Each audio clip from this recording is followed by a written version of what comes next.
No more sex for you. Anyway, I'm gonna jump back into timeline talk because I know a lot of you still don't want to part ways with Instagram, Twitter, Facebook, whatever your vice is. I know a lot of you are still not giving it up. So I want to jump back into that. I feel like people have lost all self-respect, lost their decorum, lost their class ever since the block button was invented. Because now they can post their thirst traps without their mom messaging them and saying, you know you did wrong. Now they can post their explicit content without having the judgment of their family because they blocked their cousins and their aunties because they don't want them to go back and snitch to the family members. If I'm calling you out right now, I think one of the saddest parts about all this is people are posting these things and it's not doing anything for them. People are posting them thinking that they're going to get some kind of sponsorship, thinking that they're going to get a sugar daddy out of it, thinking that they're going to, I don't know. It's like for some people, posting inappropriate stuff, posting prostitution is making them feel like they are validated some way. You know, some people are just always needing validation from other people instead of working on their soul. They're not working on what truly needs to be fixed. They're working on the outside. It's why we put on makeup. It's why we nip and tuck. It's why we get BBLs. Because we are trying to transform the outside when it's the inside that needs the work. With the internet, morals have gone completely out the window. Nobody cares about having morals, or it's not even that they don't have morals, it's just that their morals are different from yours or from mine or from whoever's. If money is involved, people will do anything. Lie, cheat, steal, post thirst trap, whatever it is, they will do anything to get it. And you might not realize that this is attached to lust, but I'm going to talk about the other side of lust. I remember when Bette Midler had tweeted that in order for us to see another side of Kim, she would have to swallow the camera. And I'm like, she's not lying. Like, we see every part of this lady, and it's like, when is it too much? When is enough enough? But that's who the kids look up to. I mean, I feel like her body at first was the ideal body, but now she's done too much to it. And so the ideal body to society, obviously, small waist, big butt. The sad thing is that is a stolen body type, girl. We're not gonna get into that. I'm going off topic here. I ain't trying to be off topic today. I'm trying to keep it to what it's supposed to be. But you can't scroll on any of your platforms without seeing at least one inappropriate post per day. And as I said earlier, you don't even have to be following the original account that posted it. Just like when Amber Rose posted her coochie or posted like her naked body. I didn't want to see Amber Rose's coochie hair, but I still saw it because somebody else reposted it. You know, you don't have control over what's going to show up on your timeline. And so, since we don't have control over what we're going to see on our timelines and when we're going to see it, I want to be in control of certain things. I don't want things to pop up that I didn't want to see, and I don't want things to distract me so much that I'm not even expanding my mind, you know? Like, Instagram had taken over my life so much, and I'm not doing anything but scrolling. Like, they literally just scroll for hours, seeing the same post over and over again, checking Shade Room, like, things that don't matter. I'm not even reading books. I'm not doing anything to elevate myself. I'm just super duper distracted. Sorry, I had to check on my baby. Think about your timelines for a second. Think about... Sorry, y'all, about to take a huge dump. As I was saying, I want you guys to think about your timeline. Think about how many unnatural wisdom tooth-shaped bodies you see per day. Go count. I'll wait. These people are wearing clothing that does not fit. Okay? To take pictures to post on Instagram. And it's not always paid posts. It's not always a tea sponsorship or something like that. And you know what? This is not new, okay? Nick Cannon talked about this a year or two ago, saying, like, we don't get paid to post on Instagram. Why do we spend so much time on it? And for the people that do get paid to post, which are not regular people, so to speak, they're making guap. Okay, I'm not talking like a $200 sponsorship. They're making super guap, $30,000 for a post. Okay, then okay, use Instagram all you want because you done made money off of it. But if you're not getting paid to post on Instagram, why are you, whether you have enhanced your body or not, why are you, making it your life's mission to take a picture in a cute outfit to post it on the gram? Like, what does that do for you? I feel like a lot of people are pretending that their life is so full of substance.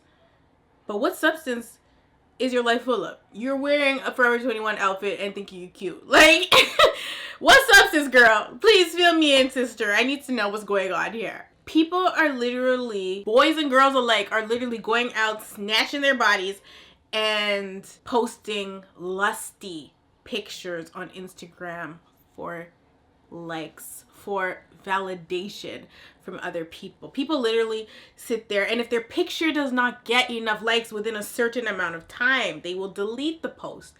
What? Y'all ain't hearing me. And of course, it feels good to post a picture and you get all these heart eye comments or heart eye emojis. Obviously, that's going to make somebody feel good about themselves. There's no question about that. But if you didn't post that picture and nobody commented these heart eyes and nobody liked it, would you feel invalid? And if that is the case, then I think you need to reevaluate yourself, reevaluate your life, and what really matters to you. Also, think about why those things make you feel good about yourself. Most people that do that are truly hurt. Their souls are broken, and you can't put in there's no amount of makeup in the world. There's no amount of makeup at Sephora. You could buy out a whole entire Sephora and you still cannot fix your soul with it. You could cover up your face all you want. I've done it. But if your soul needs fixing, you can't powder it. You just can't. You can't stitch it up. You can't, inject it with anything. It doesn't get fixed that way. And so we're here, we're on earth, we want all these material things.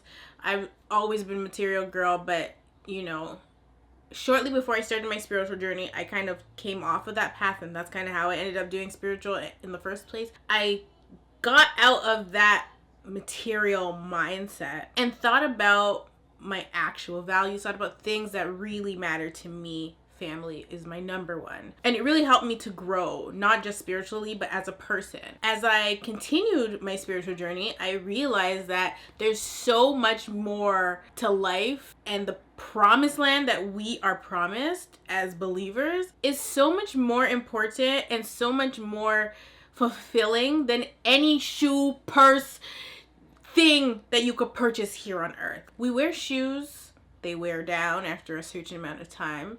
And not all shoes come with lifetime warranties, okay? You can't always fix your shoes, so they will wear down, ask Terry Fox. But the promise of God is everlasting. It doesn't run out. It doesn't get old. It's everlasting. It's infinite. And a lot of people, that is what they're missing. They're not missing the material things in life, but they're miserable because they don't have the Holy Spirit. They don't have the promise of God in their heart. And so they feel like they have nothing to look forward to because all they're looking forward to is what they can see. They're not looking past that. As young women in particular, so you and I, and of course some young men, but I'm a girl, right? So I'm gonna talk to the ladies for a minute. As young women, we see the internet or the things on the internet or the people on the internet, and we lust after the things that we see. This is a different kind of lust. This is the other side of lust that I said I was gonna talk about. We look and we lust at the shoes and the purses and just a bunch of material things that can't fulfill how we feel on the inside. They cannot validate us. We literally are sitting there lusting after objects and society's view of perfection when we were already created perfect in God's image. So why are we obsessing over or lusting over the things that we see other people with? When you start walking with God, when you start being a real active believer, you get to understand that everything that we need, God provides for us. When you're in a waiting season and you're waiting for his promise to be fulfilled to you, he sustains you. And you might not see it now, but in the end, you will. Because everything about God is about the bigger picture. It's never about what's happening right now. You're supposed to live right now and only worry about right now because he's taking care of the later. You know what I mean? He's setting you up, and you have to go through certain steps to get to that place. The issue with it is if you're not on a spiritual journey, if you haven't accepted these things, then you have a problem trusting him with your life. I put my life in God's hands. There's nothing that I'm worried about right now. Nothing. You can't tell me anything and I'm gonna worry about it because I already know it's already taken care of. There's literally somebody watching this video right now that has been saving money to do something drastic, and they're not even sure if they'll wake up from whatever they're planning to do. They're not sure. They're not sure if they should even do it. And there's somebody watching this video that's probably about to go to the DR to get surgery, and they're gonna sell your insides when you're falling asleep or when you're asleep. Okay, don't do it. If you're looking for validation and fulfillment, seek the Lord. Don't seek what you see on the internet. That stuff's not real. It's fugazi. If you've watched like old videos where I had the purple room, if you watch those videos, there's a video, I'm wearing a striped shirt and I'm talking about, I don't even know what the video is about, to be honest, but in the video I talk about how I'm going to inject my lips when I get enough money to do it, because it's not expensive to get lip injections, because I always felt like my top lip needed a little bit of but as I got older, I'm like, there's nothing wrong with my lips. What hold on, I gotta see something. Like, they're perfect. I don't know why I thought that I needed to get them injected. I thought that the top lip was too small for my bottom lip, and maybe it's because of the braces, but they look good to me. So but I felt that way about myself at one point. I was insecure about it, and I don't know what changed, but well, I didn't inject my damn lips. I'm scared to put any kind of anything that's artificial into my body, because my body likes to reject stuff, and I ain't with it. I think that one of our biggest downfalls as women is Instagram. I think as people in general, our biggest downfall is Instagram. We as people have lost ourselves. I think we have stopped trusting God and trusting Jesus and started trusting what we see on the internet because we can prove it. And we stepped away from faith instead of stepping into faith, because we walk by faith and not by sight. If you're constantly being told that this is what perfection looks like, you're gonna believe it. But if I tell you that we're already perfect, you're not gonna believe me, because you've already been conditioned to think the opposite. And I don't mean like if you lose a lot of weight and you have extra skin and you want to get rid of the skin, girl, I support you 100%, but don't let what people have told you your whole life, oh, your butt's too flat, oh, your eyes are too close together, I don't even know if there's surgery for that. But don't let those demons tell you those things to invalidate how you feel about yourself. I thought I was ugly for the longest time. Like, I don't even know, girl. Listen, man, when I think about the stuff that I used to think about myself, I'm like, you must have been very high. Like, I must have been high as all hell if I thought that I looked ugly. Like, I just, wow, ugly. Never felt that. Don't know what that is. Like, what? Only because God put his little paintbrush on me. But that's neither here nor there. What was I saying? Something about Instagram. The point is that the enemy is loving the fact that we're so distracted and consumed by Instagram and different apps that make our minds crave and lust after things that are of the world. You know, we're not of the world, okay? We are in the world, we're not of it. Okay, get that through your head. Once you accept that, then you know that you don't have to conform to the ways of society. For what? What is society doing for us, girl? What? They are not doing us any favors, okay? The internet has done such a good job of creating this facade of couple goals and relationship goals with celebrities. Celebrity goals, their lifestyle is goals, everything is goals. No, I ain't a soccer player. I ain't kicking balls into these nets. Like, I'm just not doing it. We can't keep looking at immoral people for validation. We can't keep looking at immoral people that want to do something strange for some change, okay? Like, like the Claremont twins, girl. Like, I just can't. We don't even know what is really going on behind closed doors with these people. They are posting these pictures. We're lusting after them, but we don't know what's going on behind the scenes. I don't know what you did to get your Birkin, girl, and I ain't with it. I don't want to know. I think people are looking for love. They're looking for what they think or expect love is. They're looking for purpose a lot of the time. They want to feel like they're enough, and they want to feel wanted. And you get all those things from God. I think one of the biggest things that Instagram has told us, or has conditioned us to think, is that we ain't ish if we don't have this or that.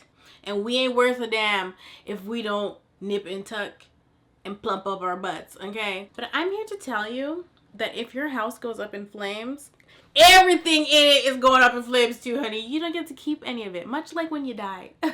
You can't take the stuff to the grave, girl. You just can't do it. There's no space in your coffin. Even if you have house insurance, which you should. If you don't have house insurance, girl, this message is for you. Go and get your house insurance. Even if you just have an apartment, get house insurance. But that's neither here nor there. It only goes so far. It's not going to cover all these things that you have collected inside, you know? When it goes up in flames, your stuff is going with it. That being said, I want you to know that if you count your many blessings, but count God out, He will be sure to make sure your stuff goes up in flames. And then He will watch you cry about it. Because that's when you're going to have to fall to your knees and be like, I'm sorry. Sorry that I counted you out. I'm going to whip out my scripture again. 1 John chapter 2 verses 15 to 17. This is in the NIV. Do not love the world or anything in the world. If anyone loves the world, love for the Father is not in them. For everything in the world, the lust of the flesh, the lust of the eyes, and the pride of life comes not from the Father, but from the world. The world and its desires pass away, but whoever does the will of God lives forever. So I'll be the first to admit it, girl. I have lusted over lots of stuff that I have seen. Material objects, okay? Like I done told you a million times before, I definitely was a material girl. That's just, you know, who I've always been. And I was fortunate and blessed enough to even purchase certain things that I love that are expensive. And when I purchased them, they never made me feel validated. Did they make me feel happy? Yes, because I like stuff. But I never felt validated by them. And then, because I wasn't feeling validated by them, one day I was like, I know I like stuff, but why do I keep buying stuff? Like, one, you run out of space to put stuff, but also, I just couldn't see why it made sense for me to have a $3,000 purse, but I was in a rental property. I know that's a lot of people, y'all. I know that's a lot of people, okay? I know that's too relatable. And for me, that was one of my biggest revelations, because it was at that point that I started to switch my values, because my values were no longer in Gucci, Louis, Prada, girl.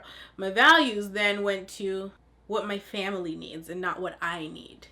And I think when you have kids, a lot of the time it makes you think and change how you feel about things. And maybe Salem had something to do with it. I don't know, because this is before Belle.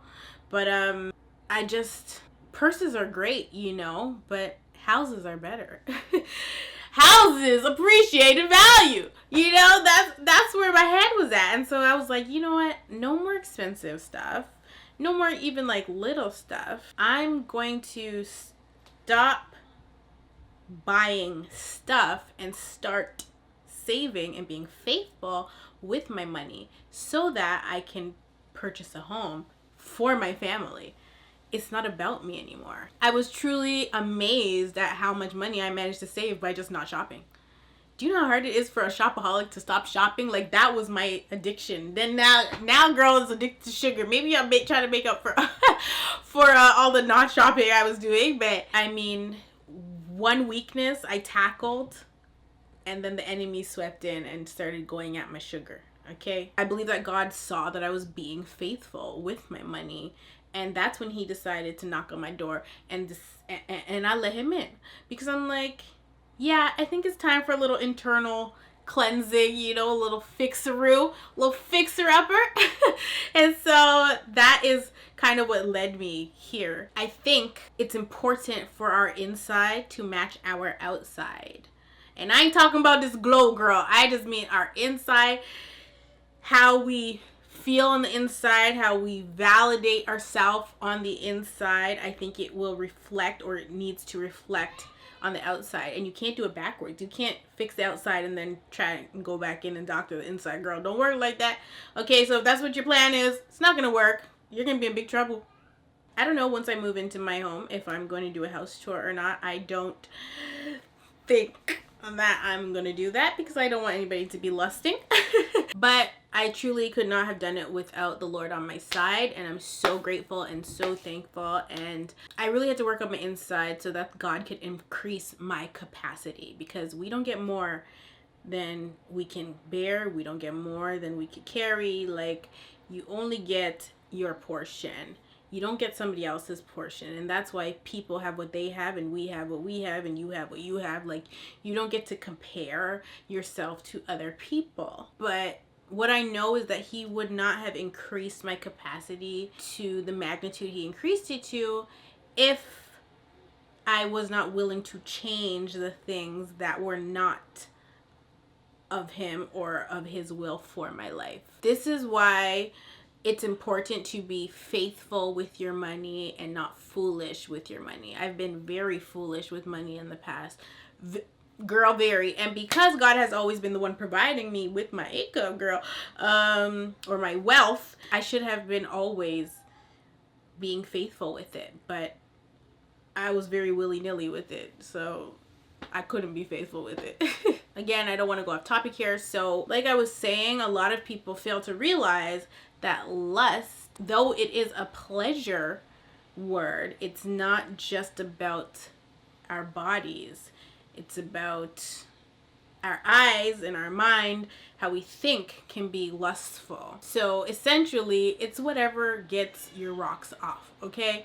For some people, it is sex. But for other people, it's shoes, it's clothes, it's cameras, girl. I don't know, you know? Everybody has a different thing that kind of makes them go, So just keep in mind that lust is whatever you're attracted to, whatever brings you pleasure, and not everybody gets pleasure from sex. So if you get pleasure from braiding hair, girl, and you have a weird kink for that, then that's just what it is. I say all that to say, before I started really walking with God and enjoying his company, I was definitely lusting after things that didn't serve me and didn't serve him. And when I was doing that, there was no real space for him to come in, because I was clouding or putting a cloud of stuff around me. It's like hoarders, okay? You can't even walk through the people's room. They got dead rats and 39 dressers in the room. Like, like who has 39 dressers? Clothes piled everywhere. Like, you know what I mean? Like, my mental capacity, or my capacity, I was hoarding other things, and so there was no space for God to come in.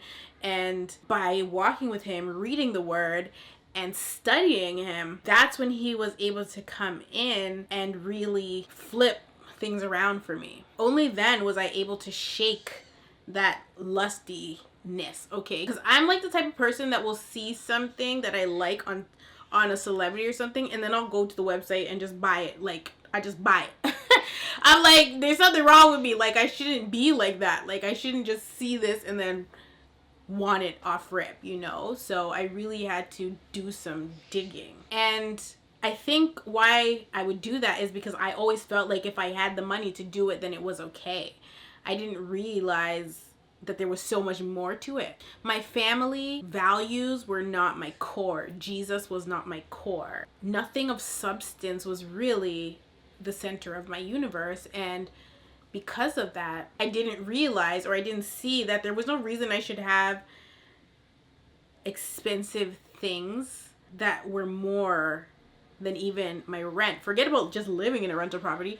Things that are people's mortgages, girl. Like, I cannot. It's so stupid. And all of this really just stems back to the fact that I was lusting over these items that I didn't even need. I mean, I can't. The old me, trash. Can't relate.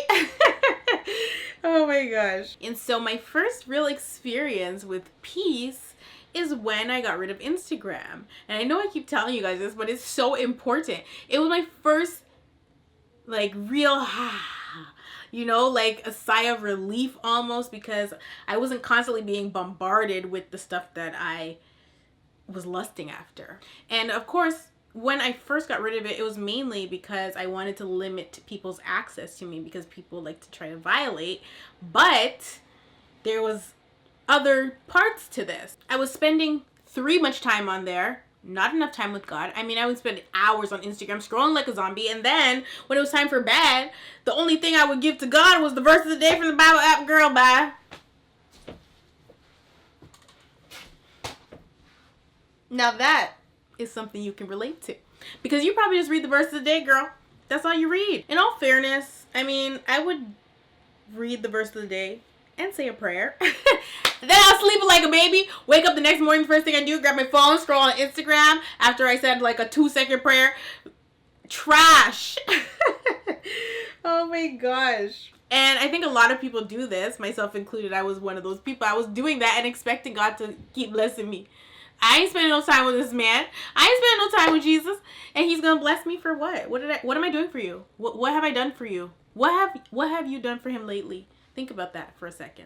Until I decided to rearrange my whole entire life, like top to bottom, scrub the floors, dust the cobwebs out of my life, until I decided to choose him to be my core, there was nothing else he could do for me. He was already sustaining me. He couldn't do anything else for me.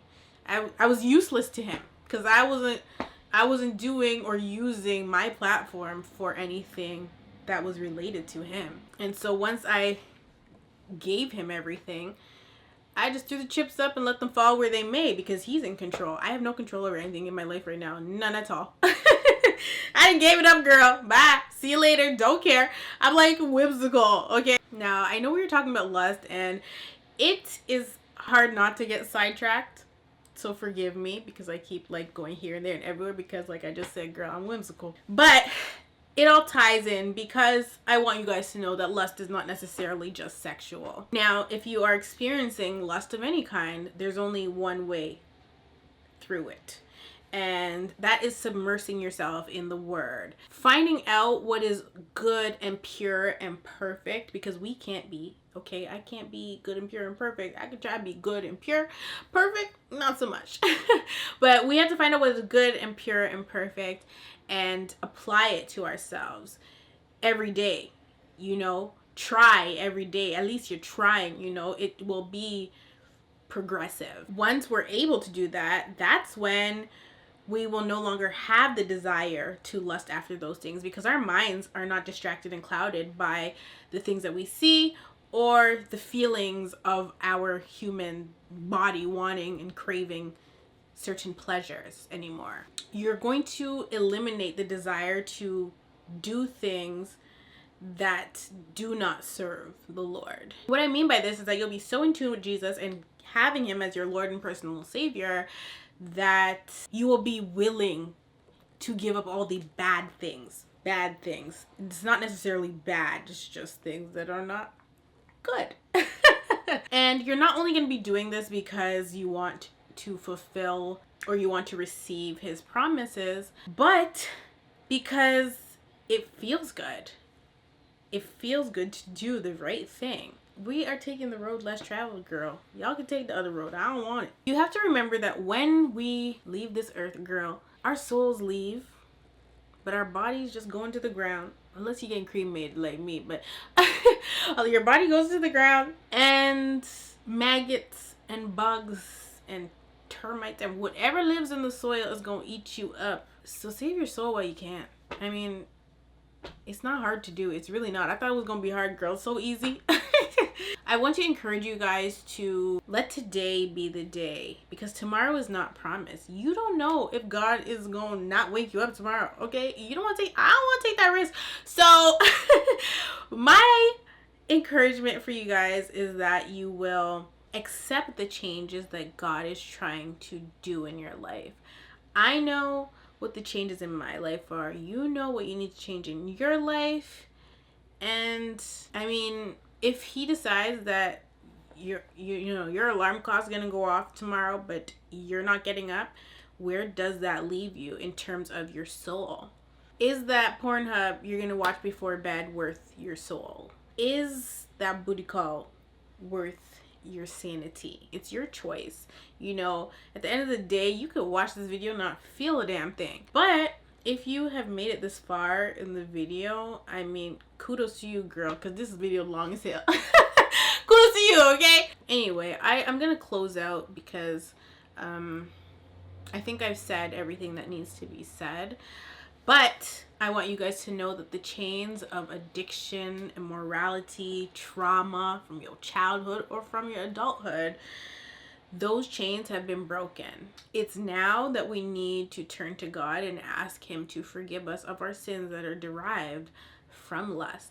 And it doesn't matter how, you got to the place that you're at. What matters is that you're willing to give it to God to handle. He's Olivia Pope, girl. It's handled. That's it.